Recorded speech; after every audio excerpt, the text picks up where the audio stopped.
Então Jesus foi com seus discípulos para um lugar chamado Getsêmani e lhes disse: sentem aqui enquanto vou ali orar. Levando consigo Pedro e os dois irmãos, os dois filhos de Zebedeu, começou a entristecer-se e a angustiar-se. Disse-lhes então: a minha alma está profundamente triste, numa tristeza mortal. Fiquem aqui e vigiem comigo. Indo um pouco mais diante, prostrou-se com o rosto em terra e orou: meu Pai, se for possível, afasta de mim este cálice. Contudo, não seja como eu quero, mas sim como tu queres. Depois voltou aos seus discípulos e os encontrou dormindo. Vocês não podem vigiar comigo nem por uma hora? Perguntou ele a Pedro. Vigiem e orem para que não caiam em tentação, pois o espírito está sempre pronto, mas a carne é fraca.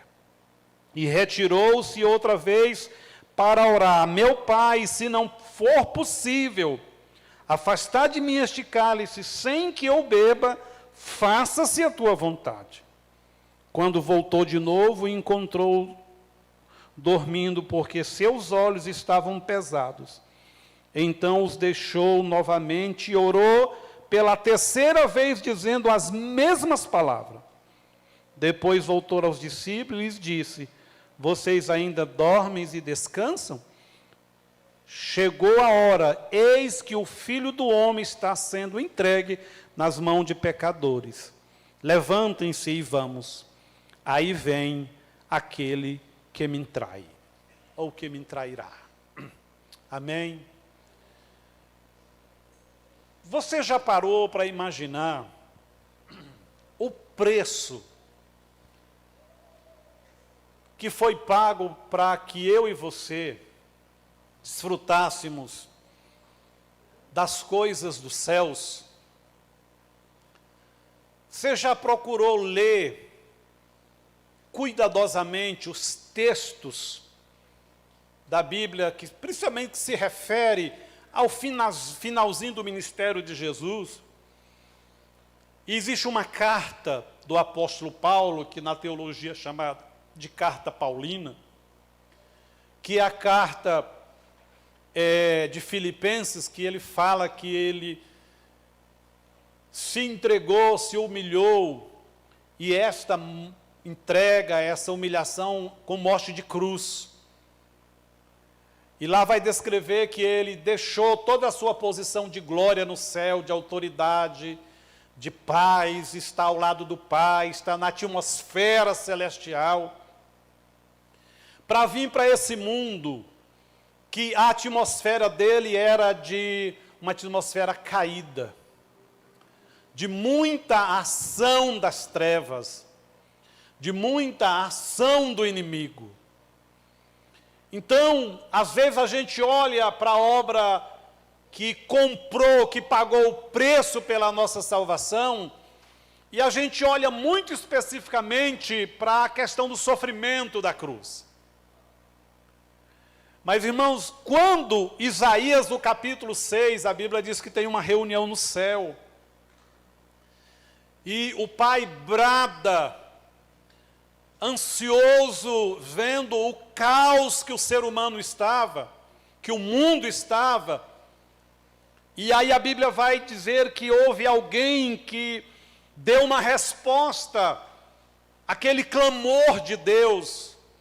O texto diz: a quem enviarei?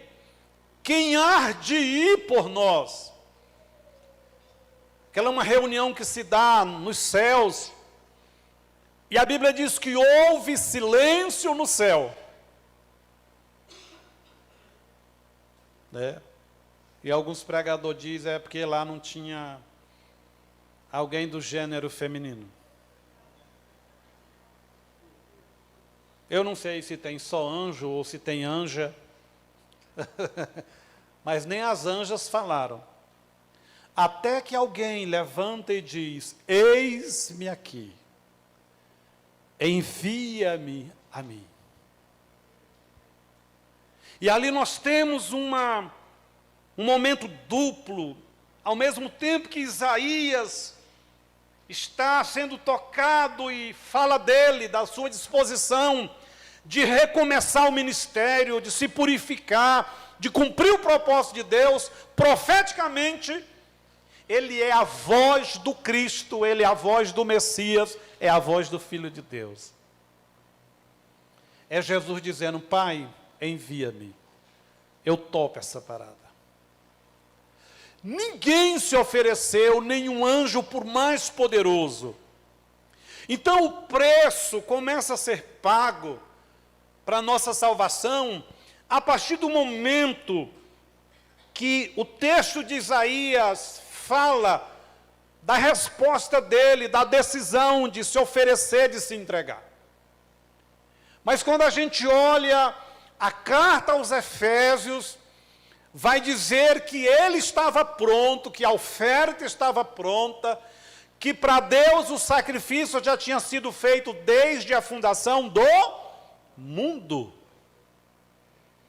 Então, profeticamente, Jesus morreu antes de eu e você, de qualquer ser humano, Adão e Eva, ter sido criado. Antes de qualquer ser pecar, Deus já provera a nossa salvação. Então, a vida de Jesus, o momento que ele é gerado no ventre de Maria, toda a sua, quando criança, adolescente, jovem, até os 30 anos, e ele começa o ministério, ele já tinha na sua mente, ele sabia o que ia acontecer. É aquela pessoa que já nasceu marcado para morrer no lugar de alguém. E por que que ele não viveu em sofrimento, em agonia esse tempo todo? Primeiro, porque ele sabia que valeria a pena. Diga: eu vou mais e mais viver uma vida cristã para fazer realmente valer a pena. Porque Isaías diz que ele olhará para a terra e verá os frutos do seu labor, fruto da sua obra na cruz, e se alegrará. Cada vez que um cristão age como manda a Bíblia, vive como a Bíblia manda, o que que acontece?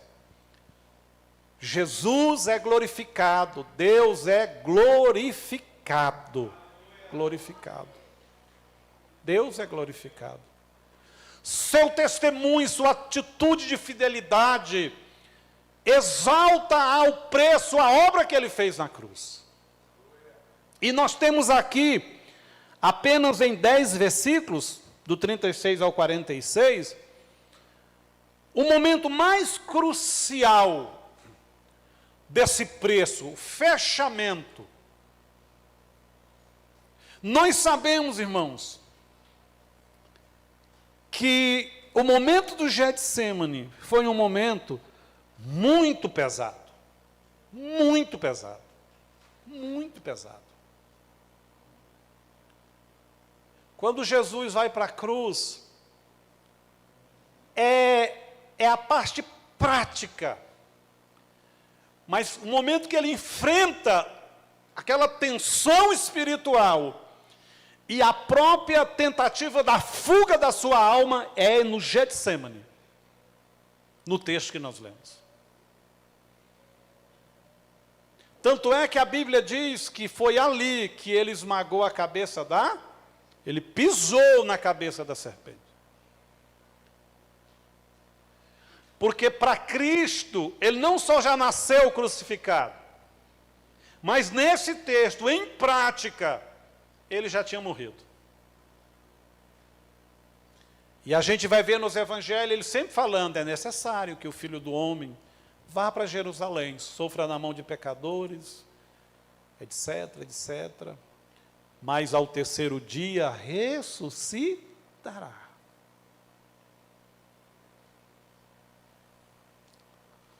Ele creu que o amor do Pai o tocaria e não deixaria ele na sepultura. O salmista, num daqueles momentos proféticos, ele diz assim, que o meu corpo não verá corrupção. Ele está se referindo a quem? A Cristo. O meu corpo não vai apodrecer. Os vermes não vão me tocar. Davi está naquela posição profética, falando das suas situações, mas ao mesmo tempo falando de quem? De Jesus. Foi pago um preço para que eu e você pudéssemos ter esperança de eternidade. E como Jesus agiu durante essa questão para vencer, para pagar o preço. Porque, irmãos, ele era, ao mesmo tempo que ele tinha essência divina, aqui ele é homem. O sacrifício é feito pelo homem Jesus. Não pense que ele suportou tudo isso na essência divina, não foi. Sabe por quê? Porque aí o sacrifício não valeria. Porque assim como o primeiro Adão voluntariamente, como homem, entregou na mão do inimigo essa terra e automaticamente todos os seres humanos, assim convinha que um homem, e o 1 Coríntios vai dizer que o segundo Adão, que é Cristo, de forma voluntária, humana, para resgatar, para tomar das mãos do inimigo a terra e os seres humanos, era preciso que fosse um sacrifício feito por um homem, por gente. Porque Deus, ele não quebra os princípios. Deus não ia mandar um filho como Deus, que aí o inimigo ia fazer o quê? Dizer, não é justo. Eu tomei de um homem. Como é que agora você vem como Deus tomar de mim? Não é justo. Então Jesus encara os demônios, as pressões, as lutas e as adversidades como homem. Então, nós temos aqui algumas experiências muito interessantes. Muito interessantes. E aí eu nem vou falar da maior parte do texto, eu quero ser bem sucinto. Diga comigo, como vencer as provações? Como que Jesus venceu a grande provação desses 10 versículos aqui? Diga comigo, primeiro, com humilhação. Com humilhação.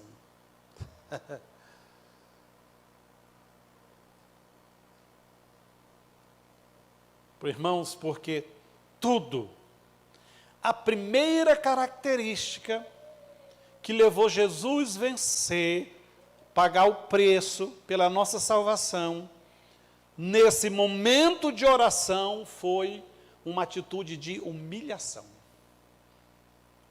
Ele estava profundamente quebrantado nessa oração.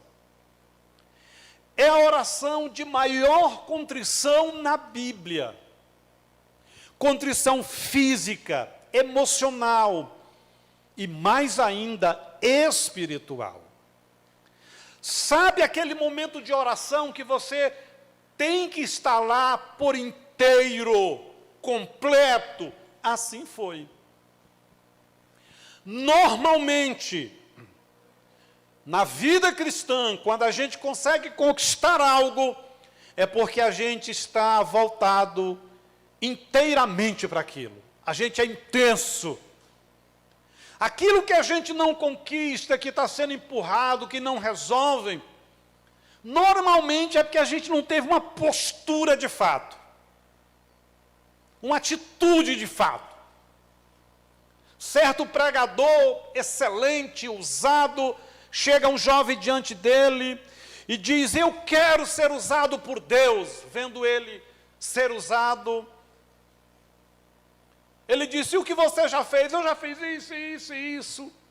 Ele falou: sabe por que você ainda não recebeu? Porque você de fato não tem sede disso. No fundo, você não quer não.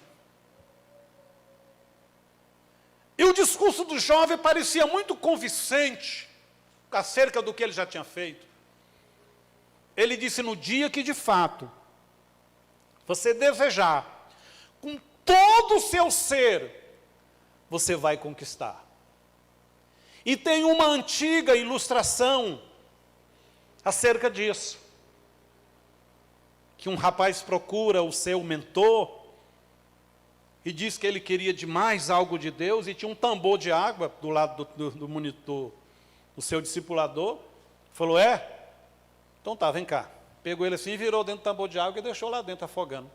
E ele se debateu. Quando ele viu que estava, aí ele tirou. Aí deixou ele respirar. Falou: deixa eu te fazer uma pergunta. Quando você estava lá dentro, com que você estava preocupado?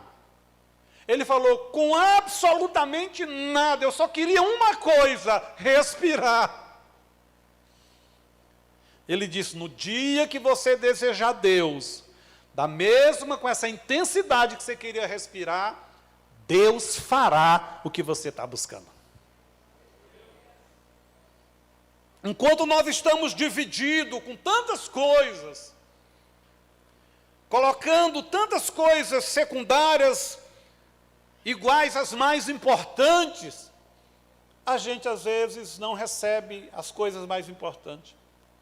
Fica satisfeito com coisas secundárias. Então Jesus está numa oração em que ele está por completo. Sabe aquele negócio que ou vai, tem que ir, tem que ser agora. Irmãos, vocês já imaginaram quantos demônios atirando seta em Jesus para ele desistir? Quantos demônios sonharam em jogar Jesus no chão igual jogou Adão e Eva?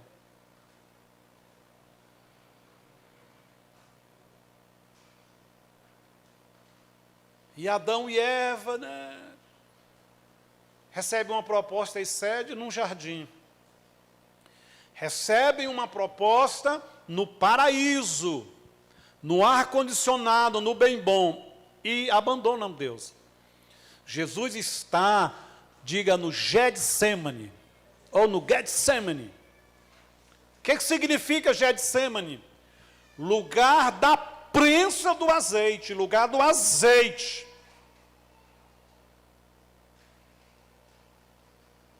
Eu acho interessante alguns teólogos falar que era muito fácil para Judas encontrar Jesus. Porque o Getsemane é um lugar que Jesus sempre esteve lá. Era um lugar que ele buscava a Deus secretamente, que ele ia lá para orar, para separar com Deus. Irmãos, o diabo sabe tanto quando você está vacilando, como ele sabe o lugar, a sua intimidade, seu zelo por Deus. Qualquer demônio se perguntasse naquele dia: será onde que Jesus está? Deve estar de novo orando lá no Getsemane. Se você perguntasse para qualquer pessoa no palácio de Nabucodonosor acerca de Daniel, deve estar orando de novo. Aí eu estou lendo essa tal da Bíblia dele. Os demônios sabem.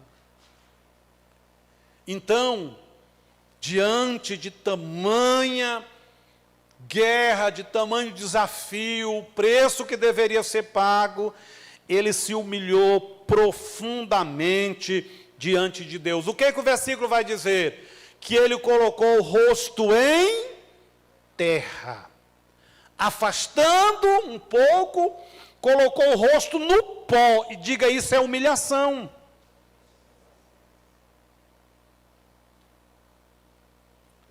O rosto no pó. Lembra lá do texto de Lamentações? Ponha teu rosto no pó diante de Deus, talvez haja esperança. E se houver uma atitude de oração, de contrição, de quebrantamento, sempre haverá esperança. Então, o primeiro passo desse preço aqui, qual foi? Humilhação profunda diante de Deus. De entrega, para quê? Para que o inimigo não o tirasse de lá. Diga comigo, segundo, intensidade. Essa é a segunda característica desse momento de oração, intensidade. Lucas 22, 44 diz que ele foi tão intenso, tão mergulhado, tão intenso, físico e emocional, que do suor se tornou gotas de sangue. E a ciência comprova que só alguém em grande sofrimento emocional e físico, isso pode acontecer. Isso pode acontecer.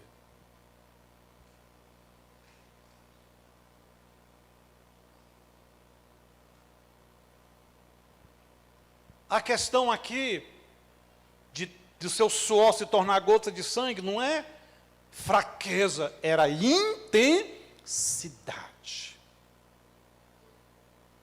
Intensidade. Ao ponto da sua própria vida estar saindo pelos poros. Esse foi o preço que ele pagou por mim e por você. Se a oração e a entrega dele, a sua batalha espiritual nesse momento não tivesse esse nível, eu e você não estaríamos aqui. Ah, mas Deus arrumaria outro meio. Deve, com certeza, ia trabalhar. Mas nós não estaríamos nessa posição espiritual. Diga humilhação. Intensidade.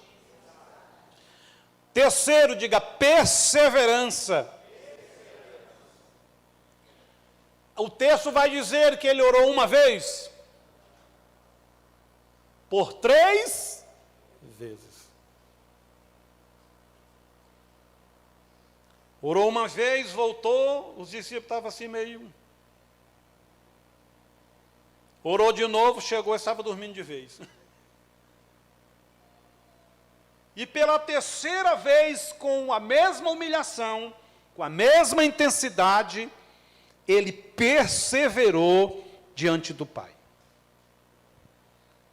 Diante do Pai. Irmãos, vale lembrar que nesse momento, o nível de intimidade de Jesus era do homem Jesus era muito profundo com Deus. O judeu tem uma cultura, quando a coisa é muito séria, ele ora 3 vezes. Entrega na mão de Deus e esquece. Vai fazer outra coisa, vai orar por outra coisa. Você vai encontrar muito na Bíblia jejum de 3 dias.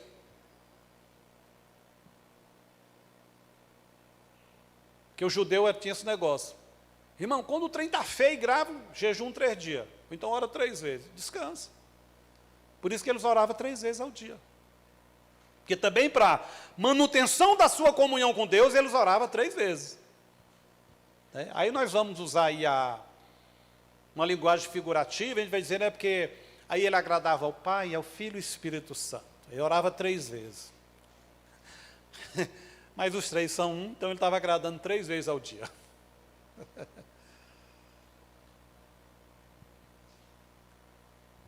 Então, querido, com perseverança, intensidade, humilhação. Isso é para mostrar o preço que a sua alma custou para ele.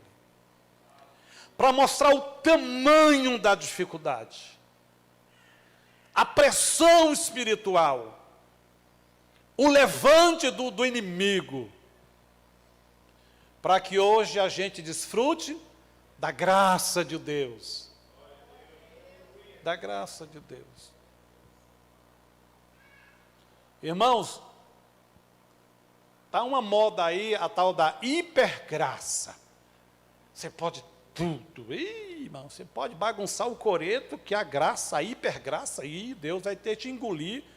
Você cheio de verme, de capeta, de pecado. Esquece isso. Vai no podcast do pastor Anderson Silva, ele fala muito sobre hipergraça. Escuta lá. Você está achando que é fácil que você pode bagunçar o coreto por causa da graça? Deixa eu te dar só uma pincelada, abrir um parênteses aqui. Na lei dizia assim: se tu adulterar com uma mulher ou uma mulher com um homem, vai ser apedrejado. Se tiver o ato, vai ser apedrejado. O que é que Mateus, no Sermão do Monte, Jesus disse? Se tu olhar, e já é na graça. Aí o povo acha que na graça é mais fácil, né? Então tá, vamos ver. Se tu olhar e desejar, já adulterou com ela. É graça, é no tempo da graça. É desse tipo que você tem que viver hoje. Você precisa mais vigiar hoje ou na lei? Hoje. Se olhar e desejar, diz que o primeiro olhar não é pecado, foi acidental. Você tem olho, você vê. Agora o segundo, o terceiro, aí já é sacanagem, é ser vergonhice mesmo, tem que mudar de vida. Pastor, então só vou olhar uma vez, mas vou olhar meia hora. Não faz isso não. Você viu que ele mexeu com o seu coração, clama o sangue e olha para os céus.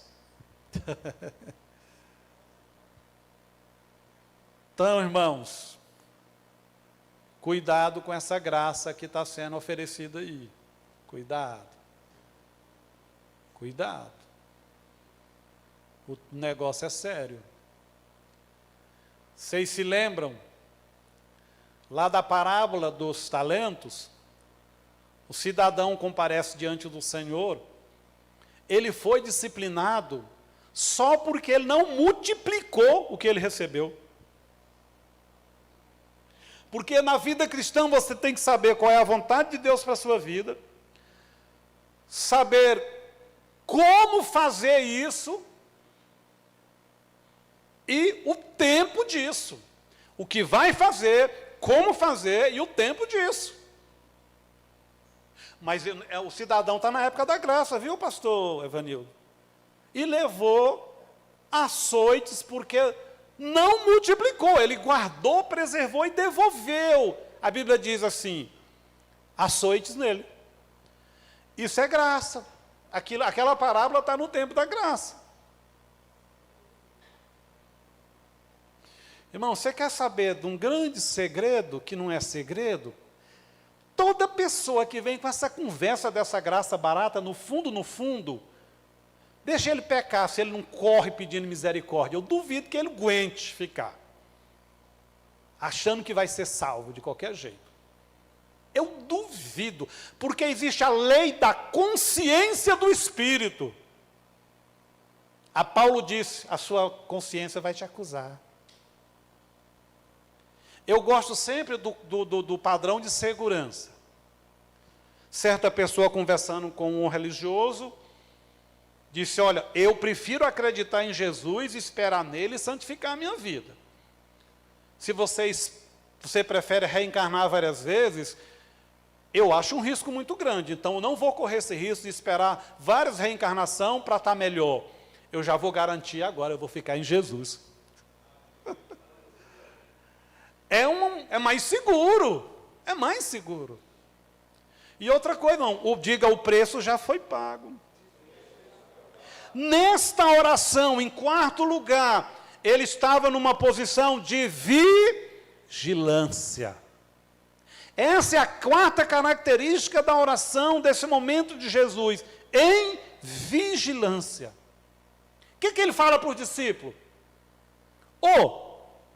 Vocês não estão fazendo a leitura do momento, não? Dessa situação? Ficai aqui, vigiai comigo. Aí ele volta depois. Vocês não podem vigiar nenhuma hora, ficar atento em oração, intercessão, porque eles estavam dormindo. O preço exigiu essa posição de fazer a leitura, de ficar atento às vozes das trevas, à voz da nossa alma. A voz da nossa alma. Quase sempre, o inimigo vai contar com a voz da nossa alma. Porque, irmão, se aparecer um caperotão na sua frente e começar a conversar com você, você vai clamar o sangue de Jesus. Você está amarrado, sai. Agora imagine se ele jogar uma setinha lá na sua mente, você começa a produzir um pensamento que você acha que é seu. Tão sutil, tão do seu dia a dia, ele vai dizer, não, você não dá conta não. Aí você fala, eu não dou conta mesmo não. Você vai achar que aquilo é seu. E aquilo vai se estendendo, vai te prostrando, vai levando você a desvirtuar valores. Sabe aonde a gente é mais testado? É nos relacionamentos, e o foco é nas nossas emoções, na nossa alma. E por isso que é tão comum, Jesus disse assim, olha, o ser humano precisa contrariar a sua alma. Aquele que não tomar a cruz e me seguir não é digno. Cada um tome a sua cruz e siga-me. Não, tem coisa mais de tomar a cruz do que negar a sua própria alma? E negar quando a sua alma diz que você tem razão. Mas nem sempre por ter razão, esse é um grande perigo. Quando você tem razão, você não consegue ter a visão clara dos valores que estão ali diante daquele momento. Já viu pessoas que eram amigos há anos, e devido a uma situação, rompe tudo, porque um tinha razão, e montou no cavalinho da razão, e aí esqueceu do valor de tudo aquilo que aquela pessoa, o tempo, os acontecimentos, trouxe.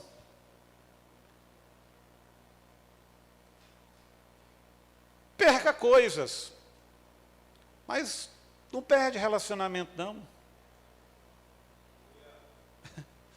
Irmão, uma das sensações mais estranhas, né, eu vivi ela agora na minha viagem.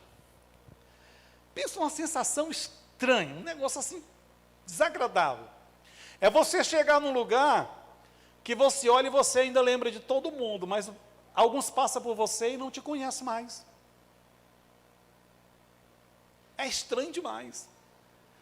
Eu cheguei num pastor lá na igreja de Redenção, falei, Pai do Senhor, aí ele olhou assim, Pai do Senhor, Pai do Senhor. Ele não me conheceu. Que estranho.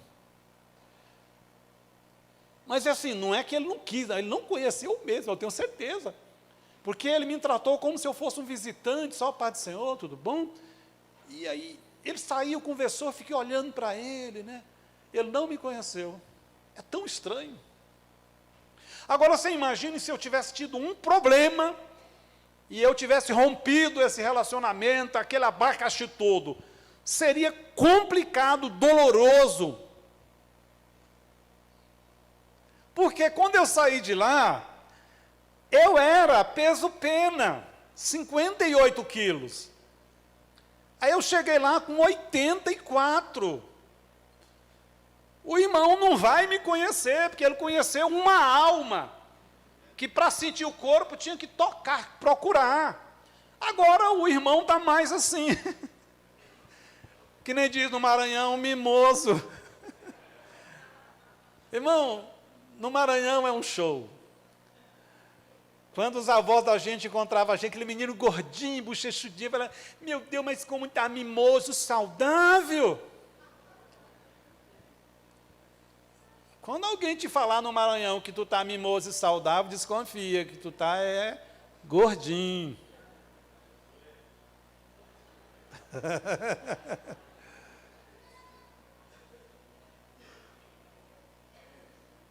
Então, aquilo foi tão sem graça, sabe?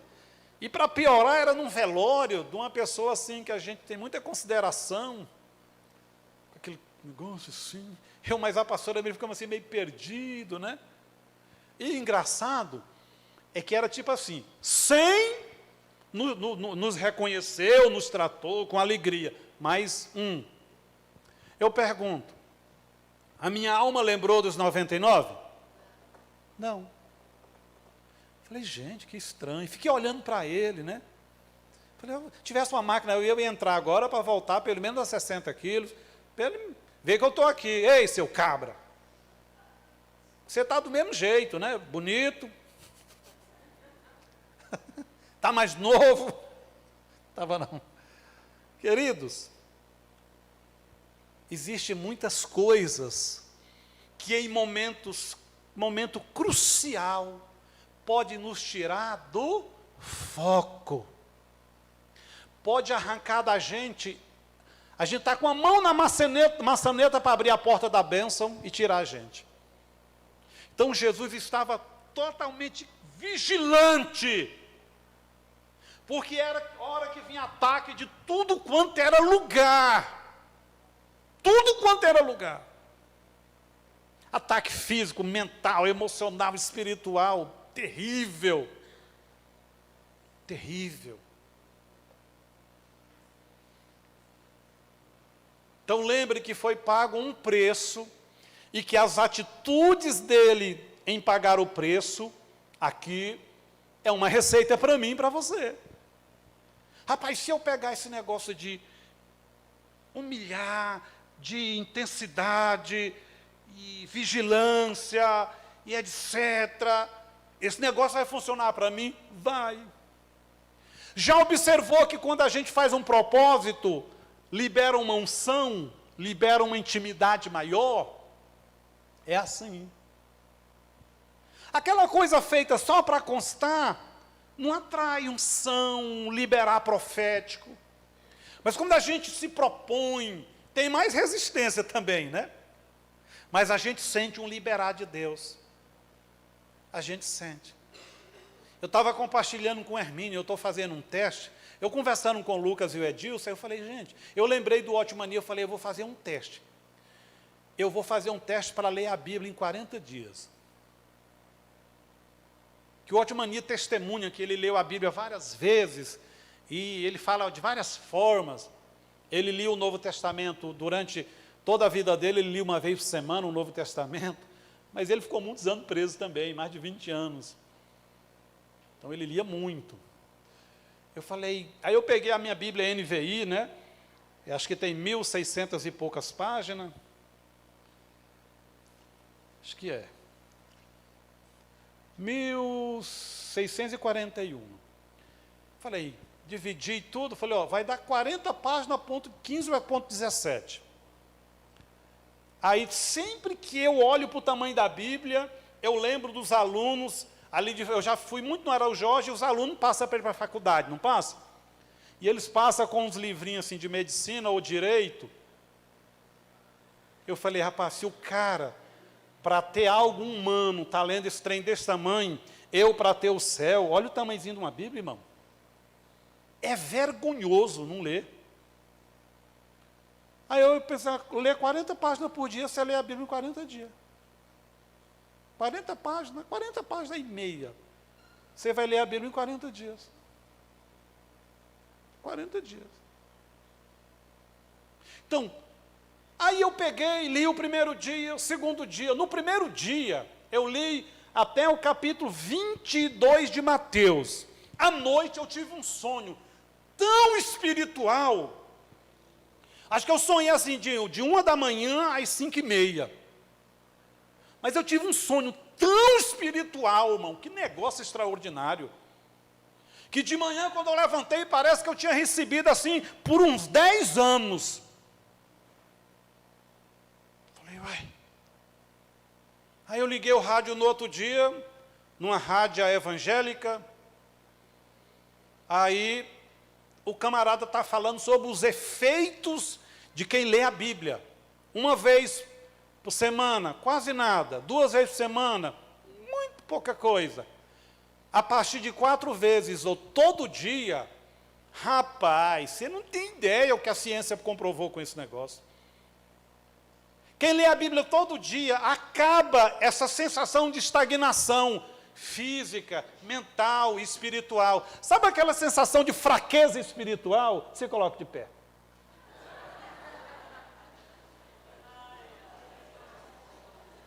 Eu fiz igual o camarada que está fazendo um trem errado e o pai ou a mãe chega, né? Então, eu vou pesquisar e depois enviar para os irmãos, porque... Então, queridos, eu percebi uma coisa. Você se propõe, aí há um liberar do Espírito, um liberar, uma conexão com os céus. É diferente. Por último, diga submissão. Essa é a 5ª característica desse momento de Jesus pagando o preço. O que é que mais me chama a atenção?